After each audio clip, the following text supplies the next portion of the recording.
Now I successfully have two buildings under the client folder, Facility to Baltimore City Public Schools. So I'm going to go and open one of those buildings. Quick note here, you are not pulling any data from Asset Calc besides the project name and the building name. So if there are existing assets that are in Asset Calc, you're not going to pull those into the app. It is just a standalone app. Besides, it will link you to your building level and your project level folder. So I'm going to go ahead and go into this one. You just click open here.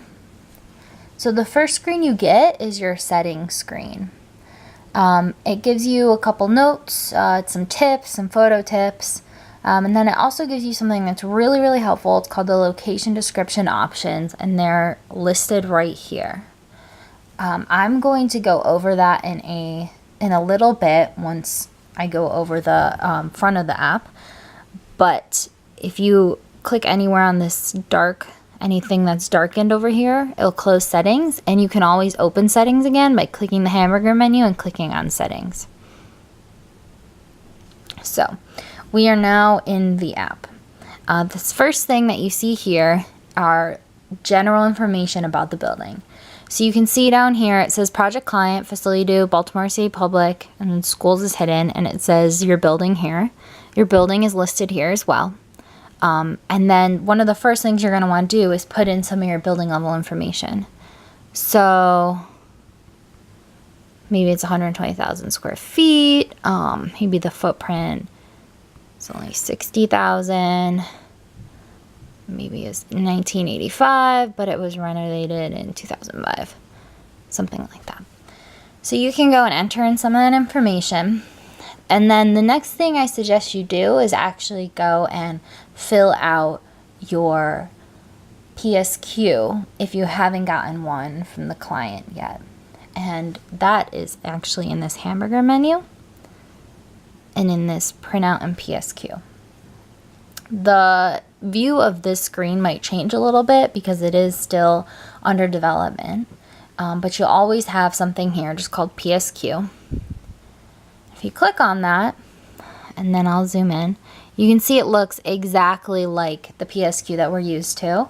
There have been some additions that have been made recently. It's been cut down a little bit, but it looks exactly like the new Word version. And what you can do here is just fill out the information. So get everything from your POC, fill this all out, and then make sure you fill in this method of completion. So if I clicked incomplete, like if the POC is there and saying, I don't have time for this, I can't sit down with you, you'll see this will actually all disappear and it'll say the pre-survey questionnaire was not filled out, etc. But if I say, okay, I did it during an interview, then I can fill in all the responses. So some of this information is actually pulled directly from where you entered your building information so that you don't have to enter that a couple times. And then you can go through and fill things out. Just do be careful. You only have this area to type in. So if I only have like 2 lines to type information into, if you go over that, it actually won't print out. So just be careful with that, and then you can select things just by clicking on them. And of course put in comments wherever you need to. So when you're done with this, you can do 2 things. You can click create PDF if you're completely done. What it'll do is it'll put a PDF right here, and then if I click that, it'll open up an email and let me email it to myself or my boss or whoever. Click cancel.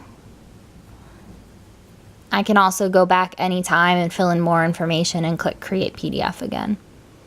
So now that I've filled out the PSQ, I'm going to want to fill in those locations. So I'm going to go back to settings. Now this is the screen that was shown the first time that we opened the app. And you can see here, these are the location options I was talking about. So what this list is this is a shortened list that you can easily select from while you're adding assets in the app. So a lot of times I'll go through beforehand and say, okay, there's no elevator at this school. I don't need the elevator line. but maybe there's a playground. There's multiple playgrounds. So maybe I'll add playground west. Maybe there's a pool. And now those are going to be available where I can quickly add them into assets, and I'll show you how that works later. This is not, you don't want to add every single little room into this list, because you're going to end up with a giant list and you're going to have to search through it when you're actually in the app adding assets. Another option is, say you do have a giant list, say you need to put in room 102 for everything, but you don't have subfolders, you're not pulling any subfolders from Asset Calc, you can click use quick add mode, and all that does is it just makes it so that rather than have to use this list, it'll immediately let you edit the location asset in the all assets mode. We'll get into that later. I go back to home and click open. Back here in the main menu.